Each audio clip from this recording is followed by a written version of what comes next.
Mes amis, comment allez-vous? J'espère que vous avez bien.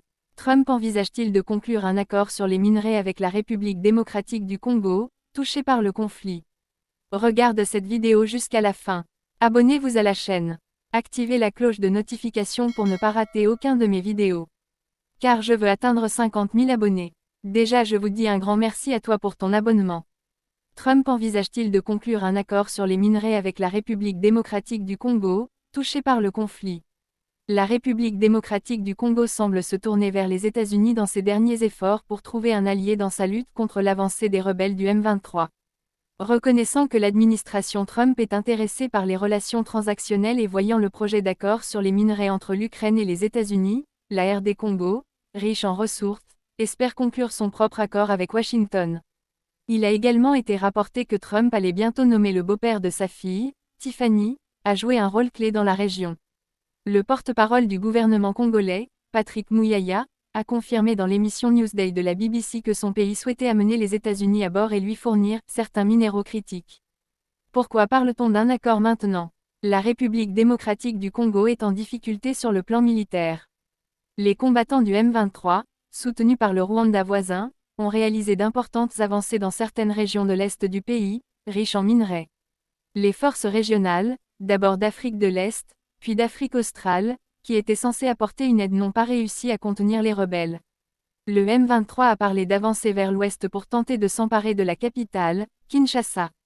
Compte tenu des dangers, il n'est pas surprenant que le président Félix Tshisekedi cherche à consolider sa position.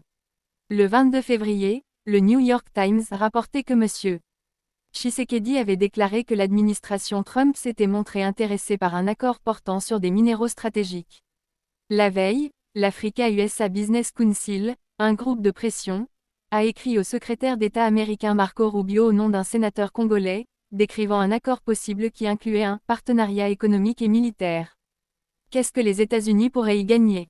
On estime que la République démocratique du Congo possède des ressources inexploitées d'une valeur de 24 milliards de dollars, 19 milliards de livres sterling, notamment du cobalt, de l'or et du cuivre.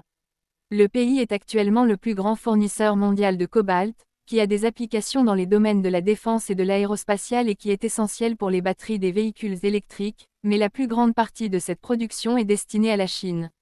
Le pays possède également d'importants gisements de lithium, de tantale et d'uranium, qui ont également des applications militaires. Bien que les États-Unis investissent dans un énorme projet d'infrastructure, le corridor de Lobito, destiné à transporter des marchandises d'Afrique centrale vers un port en Angola, leurs entreprises ne sont pas impliquées dans l'exploitation minière en République démocratique du Congo. Comme la Chine domine le secteur minier congolais, il pourrait y avoir un fossé stratégique grandissant, où des nations adverses continuent à monopoliser les ressources de l'Afrique, selon la lettre adressée à Rubio. En théorie, la République démocratique du Congo pourrait offrir des conditions favorables aux entreprises américaines pour l'exploitation des ressources.